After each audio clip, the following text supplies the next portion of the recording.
Olá, minha gente! Começando o nosso Band Empresarial de toda terça. Pois é, e aproveito para agradecer as mensagens que temos recebido, nos motivam a continuar fazendo o Band Empresarial diferente, trazendo notícias sobre esse mundo do empreendedorismo. E evidentemente, nós estamos aqui no canal da Band, mas estamos também no YouTube, então vai lá, se inscreve no Band Empresarial, coloca lá, marca o sininho que você vai receber o conteúdo semanal, que toda hora a gente está colocando e subindo os programas. Então não esqueça. E para falar sobre isso, a gente falou YouTube, falando aqui de televisão, tudo isso envolve tema super interessante chamado tecnologia.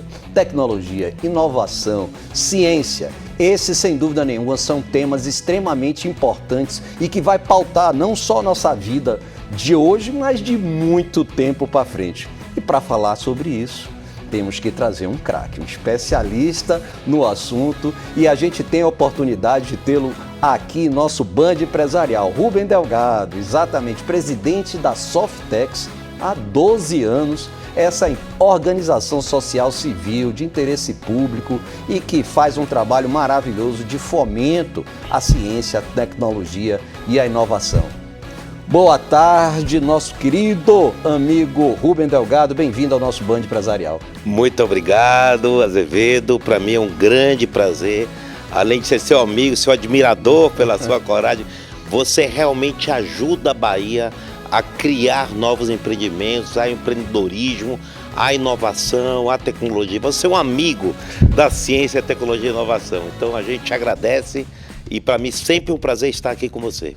Que bom, Rubem, agradeço também suas palavras, mas digo, você também é um cara que a gente vê o tempo todo fazendo empreendedorismo, buscando e mexendo nessa área tão fantástica. E aí você está na Softex, presidente da Softex. Primeiro explica para o telespectador, dei só uma aberturazinha, explica o que é a Softex. Pois bem, normalmente é um problema mundial, os governos eles são pesados, são pouco ágeis. Então, eles utilizam de ferramentas para agilizar suas políticas públicas. Certo. Então, a Softex é exatamente isso. Então, eu te diria assim, rapidamente, que a Softex é uma ferramenta de aplicação de políticas públicas para a área de ciência, tecnologia e inovação. Então, o que a gente faz? A gente recebe dinheiro do governo federal, de alguns governos estaduais e até municipais, para a gente aplicar recursos em programas diversos nessa área de ciência e tecnologia. E aí, essa aplicação se basa basicamente em diversas áreas, mais voltadas para, sei lá, como está na moda, startups, tem que ser coisa nova ou pode ser alguma coisa que está em andamento e alguém imaginou algo novo e que aí pode entrar esse recurso, esse consultoria, digamos assim, da Softex. Vamos lá, vamos ver que o mundo, vou te dar um exemplo que você vai entender rapidamente. O mundo, pós-pandemia, ele passou por um apagão de mão de obra na área de programação. Perfeito. Estava faltando programador. Então, acho que até agora está começando a se acomodar um pouco mais, mas o salário do programador multiplicou por 2, por 3. Você precisava de programador e não achava. Por que isso? Porque os Estados Unidos e a Europa já aplicavam o teletrabalho e pela pandemia ficou muito mais fácil. Os processos começaram a fazer muito mais sentido da pessoa trabalhando de casa.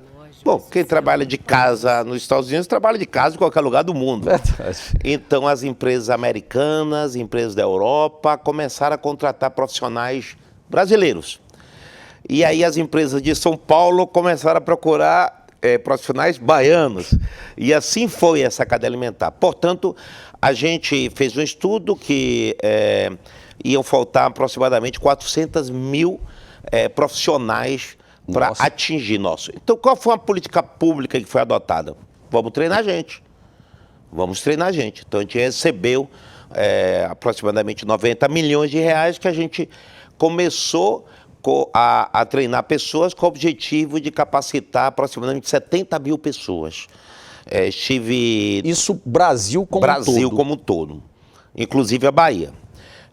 Estivemos lá com a ministra Luciana Santos na sexta-feira retrasada e ela anunciou lá que esse programa se chama Residência em TIC, ele vai ter um monte de 450 milhões de reais para treinamento dessas pessoas. É uma política pública acertada, ainda mais com o desemprego. Então você pega gente daqui, traz para o emprego. Perfeito. E aí a Softex, como um agente operador desse processo, com muito mais agilidade, celeridade, se vê por você. Mas, amigo, me fala aí, a gente está falando tanto em tecnologia, vamos iniciar por esse item assim, e eu vi recentemente, numa postagem até sua, que a gente está aqui pensando em 5G, meu celular que estou aqui procurando 5G, fui outro dia para ver isso, e você já estava falando em 6G. Me fala como é que está esse mundo, quais são as principais tendências que têm acontecido aí. Tá um pouquinho assustador. Você sabe que eu viajo bastante, né? Porque a tecnologia ela está no mundo, né? Esse ano eu fui lá para a Argentina, estou indo para Portugal agora, nesse mês agora de abril, e fui para o Mobile World Congress em Barcelona. Também fui para o Egito, mas fui para o Mobile World Congress em fevereiro. É a maior feira que existe nessa área? É a maior feira da tecnologia que existe na área. Para você ver esse centro de convenções que nós temos aqui em Salvador, eu diria que essa feira pega umas 8 vezes aquele centro de convenções. Supera o Condexfol que existe lá? Absurdamente, claro. Não. Todas as empresas de tecnologias estão lá. E o Brasil tem um stand. Perfeito. O Brasil tem um stand que diz assim, ó, gente, ele quer dizer, a mensagem do stand é, gente, a gente também produz tecnologia. Então, a Softex é quem está com esse stand lá, junto com o programa com a Apex, e a gente leva empresas brasileiras para que se posicionem e passem a exportar ou internacionalizar. Então, o que eu te digo é claramente o seguinte, se você tinha 5G com 5 milissegundos de latência, de demora para ter a resposta, o 6G é muito pior. E aí, sendo uma analogia, não é muito melhor. É muito pior. Aquela rodinha, esqueça, né? Que fica partindo. Não, quando você for apertar, o computador já apertou para você, já fez o que você queria.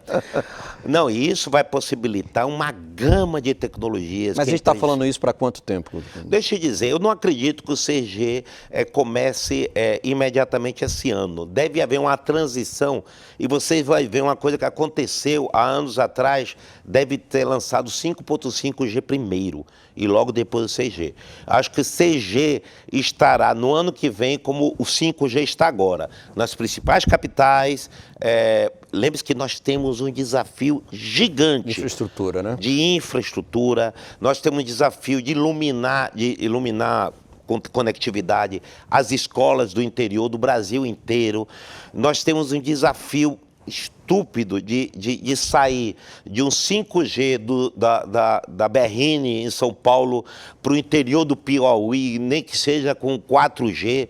Ou seja, esse desafio ele é tremendo, porque as empresas elas vão atrás do lucro, do filé, de onde tem. E o osso, o Estado tem que fazer políticas públicas. Ô, Rubem, e aí é que eu falo, ou seja, não só depende também da infraestrutura, mas também da capacidade da população acessar isso. Então, repito, às vezes você vai numa loja de telefonia e lá o determinado aparelho, por exemplo, não pode utilizar a tecnologia 5G porque ele está, de certa maneira, defasado. E olha que eu estou falando aí de um iPhone 11, não é um tão antigo assim. Então, ainda passa por todo esse processo. Eu acho que pior ainda, porque quando você tem um iPhone como o 11, que ele pega 4G e 5G, ele limita a velocidade e limita a latência. Mas o problema pior está no conteúdo. Porque quando você chega numa escola, que realmente, eu falo muito de escola... Lógico, a educação é parte de tudo isso. Porque educação, essa brecha lá, esse hiato de diferença entre o estudante de uma escola de São Paulo e o estudante do interior do Maranhão, ela está muito alta e tende a aumentar. Por quê? Porque os dispositivos que você fala, os iPads, os tablets, tudo, o relógio que conversa com todos, os dispositivos eles estão cada vez mais acessíveis, mas não chegam nessa população. Entendi. E o pior, quando chegam no laboratório, o professor não tem condições de usar nem de ensinar. Então, o desafio é muito maior do que a gente pensa. Nós devemos passar por uma reformulação muito gigante. Eu entendo, por exemplo, que quando você está no mundo antigo, eu já falei até outra vez aqui, que nós estamos com escolas, estruturas do século XIX, professores do século XX e alunos do século XXI. Isso não tem como dar certo. E não existe mais, na minha concepção, um pastor ensinando as suas ovelhas de forma diferente, de forma igual. Leia-se, um professor de português e querendo que todo mundo aprenda a mesma coisa, um professor de matemática querendo que todo mundo aprenda a mesma coisa, como se todos os alunos fossem iguais. Na verdade, a gente deveria fazer o contrário. Aquele cara que é bom em matemática, fazer matemática. Bora jogar mais duro nele em matemática. O cara é poeta, bora ensinar mais matemática. Até porque, Rubem, e aí entra de novo no nosso assunto tecnologia, inovação, a gente tem um negócio chamado inteligência artificial, que está aí cada vez mais sendo praticada e fazendo ações que nós humanos gastamos um tempão dentro de uma escola, de uma faculdade, aprendendo, que daqui a uns dias vai ser, como que diria no terminologia nossa de informática, seria default. Né? Então, como você vê, inclusive citando aí a questão da inteligência artificial? Assustador, também. Também, né? Também. Eu sou fã do Peter Diamandis, que ele diz que tudo vai ser mais barato, tudo vai ser mais acessível, tudo vai ser melhor. E isso, de fato, está acontecendo. Se você pegar a televisão, antigamente tinha só canais abertos, depois passaram para fechados, depois passaram para o streaming, que custam R$10 por mês, ou seja, o cara que pede esmola, na teoria, tem acesso a streaming. Portanto, tudo isso está sendo mais acessível. E a inteligência artificial está vindo aí com toda a força para fazer tudo que os humanos conseguem fazer de uma forma mais rápida, com robozinhos de software, robozinhos ajudando. Com a chance de erro muito menor. Com a chance muito mais rápido, sem erro. Então, a pior pergunta que alguém pode fazer para mim é o menino que está... O que seu filho vai ser quando crescer? Essa vai ser a pior pergunta. A profissão não existe ainda, talvez, né? Então, essas coisas é muito louca. E o que a gente percebe é como fazer esse trabalho de acompanhamento. E a gente estava falando aí do Brasil.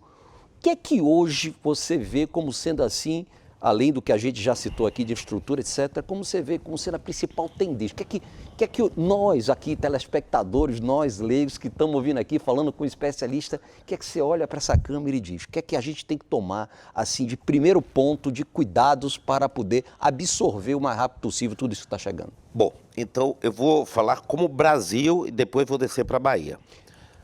Você não vai falar isso agora não, que a gente vai rapidinho aqui no intervalo, que essa resposta eu sei que você vai trazer muita riqueza e conteúdo para a gente. É isso aí, gente, estamos falando aqui com o nosso querido Rubem Delgado, que ele é presidente da Softex, falando sobre um tema que está aqui na nossa vida, vai estar no futuro e sempre, ciência, tecnologia e inovação. Fique com a gente volta já já com o nosso Band Empresarial.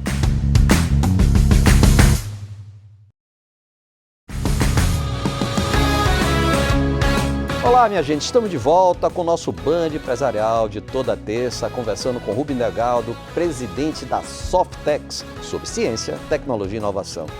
E aí, Rubem, a gente deixou aqui no ar para você responder. Quais são os desafios tecnológicos do Brasil, e eu brinco muito, e até da Bahia? É isso aí, deixa eu lhe dizer claramente, eu acho que o Brasil, ele não pode, uma analogia bem rápida, não pode fazer o que fizemos com o futebol. O que a gente faz com o futebol? A gente cria jogadores muito bons, somos bons. Não somos bons? Somos bons. E o jogador vai jogar onde? Lá no Barcelona, lá no PSG, gerando riqueza para o Barcelona e o PSG. É isso que a gente não pode. A gente teria que ter times internacionais que gerassem riquezas aqui. Em outras palavras, precisamos de empresas, precisamos de startups, precisamos de políticas públicas que gerem esse tipo de empresa. Não podemos ser consumidores de tecnologia como hoje nós somos. Nós precisamos ser produtores de tecnologia. O mundo vai separar em quem produz e quem consome. Países ricos produzem tecnologia. A China dessa reviravolta por causa de tecnologia. Então, é esse que é o segredo. E as políticas públicas, tanto do Brasil quanto da Bahia, têm que espelhar essa realidade. Perfeito, e fica aqui a lição, gente. E a gente fala. Agora, qual a maneira mais rápida de se chegar a isso? Bom, tem vários caminhos. O primeiro caminho, vamos botar uma loja chamada Brasil. O primeiro caminho é dar uma política para ela. Então, o que nós somos bons? Não é? Nós somos bons em inteligência artificial, então vamos atrair cérebros de inteligência artificial, vamos só treinar pessoas de inteligência artificial. Não, vamos deixar blockchain. Inteligência artificial já está muito concorrido. Vamos para metaverso. Então, vamos criar várias pessoas de metaverso, várias empresas que produzem metaverso. Primeiro é você não temos condições de ser uma loja multimarcas. Nós precisamos ter um pouquinho mais de posicionamento. E aí, todas as políticas... Ponto muito interessante, metaverso. O que é que você tem visto aí, visitando tantos países aí, vendo tanta coisa chegando até você, porque não é só a visita, é o que chega até você também. Metaverso.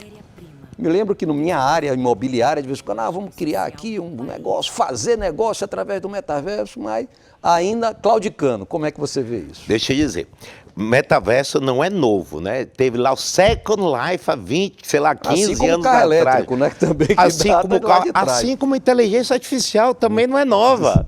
O problema é que a gente, assim, gera uma expectativa gigante, como qualquer coisa, gera uma expectativa gigante, depois ela dá uma queda e depois estaciona. Metaverso está assim. A onda do metaverso ela foi um pouquinho ofuscada pela inteligência artificial, pelo chat GPT e por seus concorrentes, pela mídia toda voltada, pelo Elon Musk que está dizendo, gente, vamos parar porque a inteligência artificial está muito complicada, pelas fake news, a inteligência artificial já gerou consciência e vai dominar o mundo. Vai demitir, aquelas histórias de Terminator, aquele famoso filme do Arnold Schwarzenegger. Exatamente. E hoje a inteligência artificial está assim, na mídia é o principal. Mas não pode esquecer que o metaverso era, o ano passado, o principal. Então, ele vai descer e vai se acostumar. E haverá sempre espaço para todas as tecnologias. Daqui a pouco volta o blockchain, daqui a pouco... TI é assim, meu amigo. Informática não tem jeito. Engraçado é que eu fiz ciência da tecnologia, caro amigo telespectador, e hoje para entrar, para poder fazer um avatar para mim, eu preciso chamar os universitários para me ajudarem. Então, nesse mundo está muito louco de velocidade, de mudança de cenários, está acontecendo muito rápido. E aí você fala, temos que ter mais startups, temos que ter mais startups. Como fomentar? A Bahia, como é que ela é em relação a isso? A Bahia eu acho que ela está no mesmo, assim, patamar do Brasil. Também precisa de uma política de ciência, tecnologia e inovação definida. Há muitos anos nós não temos isso. Também acho que sinto um pouquinho de falta de uma orquestração. Temos várias ilhas comandadas por boas pessoas com boas ideias. Temos orgulho, como o próprio Sinai Cimatec, mas temos ICTs crescendo, como o CEPED de Ilhéus, que está muito bem, está crescendo bem em nível Brasil. Só que não há nenhum, como a indústria tem a FIEB, é o centro de decisão da indústria. Na agricultura tem, na comércio tem. Informática, mas você não acha que na área privada você está se referindo, né? Estou me referindo à orquestração. Ou seja, todos os atores que são líderes na área não se juntam para definir uma política de ciência, tecnologia e inovação para o Estado. O município tem pessoas boas, tem o Gaban lá, do próprio Estado você tinha a Délia Pinheiro, excelente secretária, hoje você tem André. Então, esses atores todos, hoje eles não se encontram, não se reúnem. Antigamente tinha o Conselho de Ciência, Tecnologia e Inovação do Estado. Não seria alguma coisa que poderia ser fomentada pelo Ministério de Ciência e Tecnologia? Não na Bahia, tem que ser pela Secretaria. Entendi. O Brasil tem isso. O Brasil tem. O Brasil reúne os atores. Perfeito. E aí, a gente falando de startup, eu queria de novo falar aqui e aproveitar aqui para nosso ao vivo acontecer aqui a confirmação de nosso querido Rubem Delgado, que vai fazer parte do nosso quadro aqui do Band Empresarial de startups. Pois é, nós fomentaremos 20 startups aqui que estão precisando mostrar o seu serviço, inclusive precisando que sejam feitos investimentos nessa startup, e elas vão aqui pegar e falar e dizer o quanto e como é essa startup. E quem vai julgar se será merecedora desse alavancagem vai ser uma das pessoas, vai ser nosso querido Rubem Delgado. Seja muito bem-vindo aqui no nosso quadro, Rubem. Eu te agradeço demais. Você está prestando um serviço gigante para a Bahia nesse ponto. Você está fomentando que várias e várias pessoas montem suas empresas, montem suas startups, em vez de ir lá para os Estados Unidos, abandonar a família. Fica aqui, bora tentar, porque o mundo está cheio de oportunidades. Acho que o mundo nunca viu tamanha transformação e toda transformação gera oportunidades gigantes. Então, acho que a gente está virando uma febre de empreendedorismo e a Bahia precisa entrar nessa onda. Perfeito. E através desse tipo de programa seu, vamos sair e vamos sair vitoriosos. Repare que eu já faço isso, eu já sou anjo, sou investidor anjo de algumas startups, invisto em startups, tenho uma aceleradora, e isso é um papelzinho, um papel pequenininho. Com o seu programa, com a sua audiência que você tem, você vai despertar isso na Bahia. Isso, a Bahia vai te dever. Agradecer aí a Band que acreditou nesse projeto, e a gente em maio, a gente já está botando aqui, com certeza, fomentando e trazendo para você essa grande novidade. Vocês do mundo de tecnologia, você de startup, teve uma grande ideia, está precisando de alguma forma, alguma consultoria ou até mesmo o recurso necessário, aqui vai ser um espaço para você mostrar tudo isso. E aí, voltando aqui com você, Rubem, e a gente fala muito de inovação, tecnologia, e eu fico dizendo o seguinte, qual a diferença, invenção e inovação? Inovação tem que gerar nota fiscal. Ponto. Perfeito. Se não que gerar bela nota definição. fiscal, não vale. Vou pegar esse spoiler aí. Porque quando você... o que aconteceu? Eu fui do Conselho CNPq.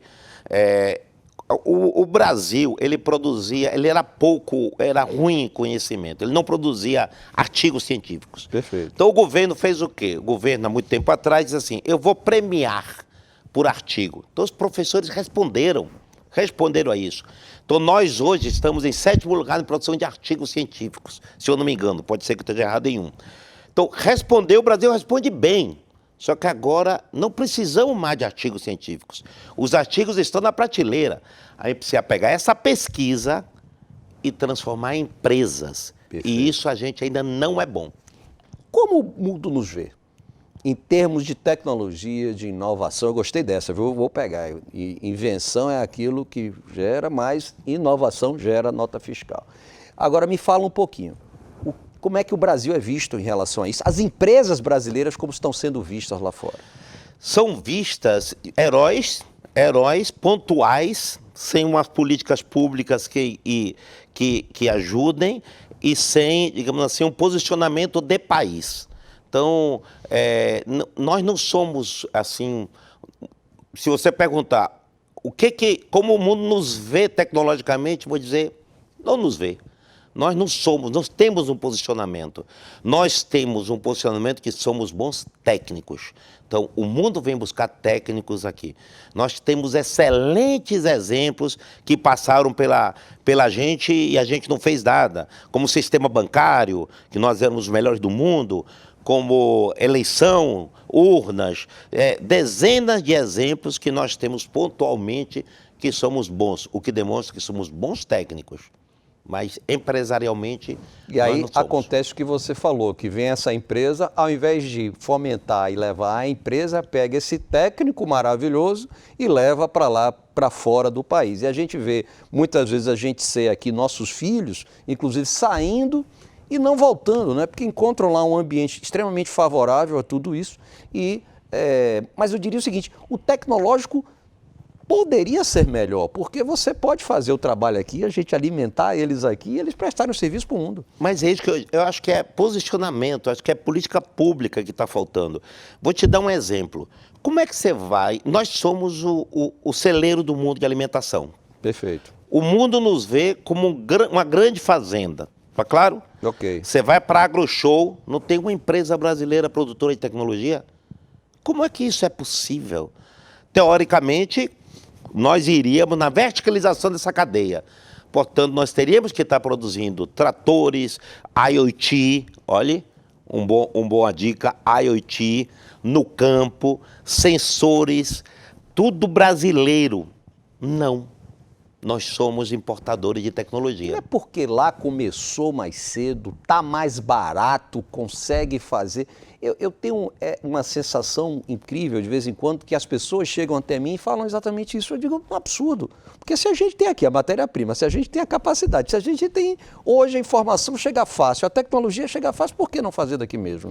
Porque falta gente. Vou te dizer, hoje o Brasil ele tem aproximadamente 42 ou 46 mil egressos da universidade na nossa área de ciência, tecnologia e inovação. Em tecnologia e inovação, informática, não estou falando da ciência, física, engenharia, beleza.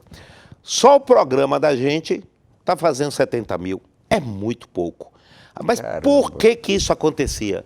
Porque há 3 anos atrás você contratava um programador por R$4.000, por R$3.000. Então o cara fazia a conta. Pô, eu vou estudar 4 anos, 5 anos para ganhar R$4.000? Verdade. Não bate a conta. Não fecha. Não fecha. Agora está começando os cursos a voltar, porque o programador, analista de sistemas está ganhando mais. Mas a gente não precisa, o que a gente precisa é de empreendedores, é de startups e é de posicionamento do país em políticas públicas. E aí tá o jovem vendo aqui, vendo você, uma pessoa do mundo, né, conhecedora de tudo isso na área de ciência e tecnologia, e está olhando assim, poxa, mas como é que eu chego? Que dica Rubem Delgado dá para esse garoto que está, de alguma forma agora, tendo uma ideia, diga, o que é que eu faço? Qual é o caminho? Onde eu procuro? De que eu me alimento, como dizia. Você sabe que eu estou muito feliz porque não vai ser preciso dica nenhuma. A nova geração é amante de tecnologia. É verdade. Totalmente. Você tem que tirar o menino do iPad para mandar ele jogar bola. É assim que eu faço com meu filho. Saia. Antigamente era o contrário. Então, é amante. Mas o jovem que está, digamos assim, agora para entrar no vestibular, ele tem no Enem, ele tem uma dificuldade muito grande de entender. Eu vou ser um advogado, poxa, mas a sentença vai ser dada por inteligência artificial, mais rápido que eu. Aí eu vou ser um médico, mas o médico pela telemedicina, ele vai poder ser atendido e vai poder fazer cirurgia com robôs. O que eu vou fazer da minha vida? Muito bem, eu vou dizer o seguinte, sem tecnologia não vai para lugar nenhum, nenhum. Então você estude tecnologia, teste tudo, tenha seu computador, não tenha medo de vírus, clique em tudo que é canto, você faça o que você puder, destrua o computador. Certo, né? Se ele não sair fumaça, você não tem que ser um vitorioso, porque você tem que testar tudo. E a informação está aí, se você mexer no TikTok, no Reels, vem 200 opções para você, teste tal ferramenta, teste tal ferramenta. Pô, e aí você testa e você vai ver que é maravilhoso. Esse mundo maravilhoso é um mundo incontrolável, é um mundo gigante, cheio de oportunidades, onde sempre haverá espaço para tudo isso. É isso, minha gente. Tá vendo por que ele está aqui para ser o nosso querido, um dos nossos queridos jurados que participará do nosso quadro de startups. Então, Chileno, caro amigo, como eu te chamo, né, no dia a dia, mas fica aqui o nosso agradecimento de sua participação no nosso Band Empresarial e que você faça aqui suas considerações finais ao nosso telespectador e dizer que em breve você estará aqui de novo para participar do nosso programa. Muito obrigado, te agradeço demais. E se eu puder dizer assim, sempre gosto de falar para o jovem, né? Então, mãe e pai de jovem, potencialize o que o seu filho é bom, não tente fazer ele igual a todos. Você tem que explorar o que ele é bom. E hoje em dia você vai ver, as pessoas estão falando em renda universal, a Espanha está falando em 4 dias de trabalho e depois vai virar 3 dias de trabalho. O mundo vai ser muito melhor. Teremos abundância, teremos tudo. Então, e viveremos muito mais. A gente vai estar lá pelos 130. Com fé em Deus, é isso aí, encerrando o nosso Band Empresarial dessa terça-feira. Mas lembre-se, terça-feira que vem estaremos aqui de novo com mais conteúdo do mundo do empreendedorismo. Eu sou Azevedo Filho, fique com a gente.